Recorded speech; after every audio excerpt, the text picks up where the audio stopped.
This is the FNIRSI HS-03 10-watt cordless soldering iron kit. Company sent me this product to check it out, make a video for it, so let's do it. So it's a portable soldering iron. This thing's got all kinds of interesting features. It's got 5 preset temperatures. So it arrived safely in a really nice looking box. And on the back here, you've got all the specs, and I'll put those up on the screen. Inside the box is another box. Nice case, cardboard case. Feels pretty durable. The zipper on this is pretty good. I like that. Got a little pocket here. You can see that everything has its own place inside the case. They've given us a user manual, pretty easy to read. Little quick start guide that shows you how to remove the battery, but I'll show you that. We have the soldering iron, a cap, a set of extra screws. You're going to remove this screw to take the battery out, and a little screwdriver to do that. Type A to Type C cable. The cool thing I like too is you can remove the battery and run this without a battery if you need to. And if you've got a second battery too, you can always charge one up and just swap them out. I really like the fact that this is portable. I really like the fact that there's no cord hanging on here when I use it. And they've given us 3 tips. We have the I tip, we have the IS tip, and my favorite, the K tip. I left some solder on here because I want to show you how fast this thing heats up. You'll see smoke coming off of there. When you plug this into charge, you'll see the charging light comes on, and it'll tell you when it's fully charged. It'll show 4 bars and say the word charged. When you want to power this on, you just press and hold the OK button. You can see it going through its thing, and now it's beeping and telling me to put a tip in. You can put the tip in before or after. I like these little tip cases. The tips sit in there really nice. You push it in there. But all you got to do that is just stick it in here and push it into place. Now it's in standby mode, so you just press the OK button and you'll see it heat up. You can see the smoke going off of there. Looking at the display, we can see we've got 4 bars. We can see the temperature that we have it set at, 480 degrees. And we can see that the tip has reached 480 degrees Fahrenheit. On the bottom is a power meter. I guess lets you know how far along in the process it is of heating it up. Let me just... Yeah, you can see heat it all the way up and it goes back down.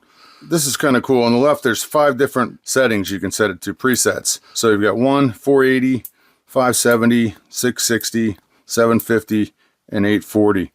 Now these presets, I don't believe are changeable, but when you get it set to a temperature that you want, you can use the arrow buttons to adjust it up to whatever you want and tune it in. You can see this is jumping in groups of 10, and the settings you can change that to 5 or whatever you want. If you double click the OK button from standby, you can see it goes into the settings, and there's all different kinds of stuff you can do. You got sleep settings, standby setting, and sleep temperature setting. Double click to go back. Here where you can set the step, we've got it going in 10-degree increments. Let's do 5 degrees. We're going to the system set. You can change the language and you can change the hand. I'm left-handed, so I've got it set to left-handed. You can change it to right if you want. And you can change the units from Fahrenheit to Celsius. I prefer Fahrenheit. You can turn the volume off or on, and you can adjust the volume level. I've got it set down to 1. Adjust the brightness on the screen, the roll set. Firmware update, you can plug this into a PC and update the firmware. There's the about, and you can factory reset it if you want. And you can see the cap fits over this with a tip on it too. And it stands up on a flat surface. When you set it down on a flat surface, say if it's hot, you've got a little bit of room underneath of there, about that much space. So it's about 8 inches long with the cap on it. With the tip inserted, it's a little under 8, and with the tip not inserted, it's about 6.5 inches long. Super lightweight, super easy to swap the tip out. Just pull the old one out, put the new one in. And it's got a temperature range from 212 degrees Fahrenheit up to 842 degrees Fahrenheit. These pen things are kind of cool. The handle has a nice feel to it. Feels good when I use it. When you're ready to power it off, you just press and hold the OK button. It powers itself down. They give you the screwdriver. You can use any, it's a little Phillips head screwdriver. You put a little pressure on the top like you're doing this because it's spring loaded. So it makes it a little easier to pull this screw out. And this screw comes all the way out. So you want to make sure you've got it over a place where you can find this screw if you drop it. Probably why they gave us the 2 extras. But once you get the screw pulled out, this cap pulls back. Just be careful. And this battery comes out, and you can see the negative is on the top here. It goes in positive first.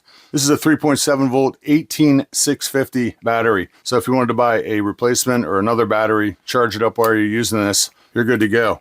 You can see you've got no battery in here. Let me put this back on. Really super lightweight now that there's no battery in here. So you can plug it into a power supply. Waiting for a tip. There you go. You can use this without a battery too. So that's really kind of cool. This thing feels great in my hand. I love the fact that it's left-handed and right-handed because I'm left-handed. Love that everything has its own little place inside the case here. So there you go. A 10-watt soldering iron like this would be great for small electronics repairs, jewelry work, PCBs, breadboards, guitar repairs. That's what I'm using it for. DIY projects, hobby projects, all kinds of stuff.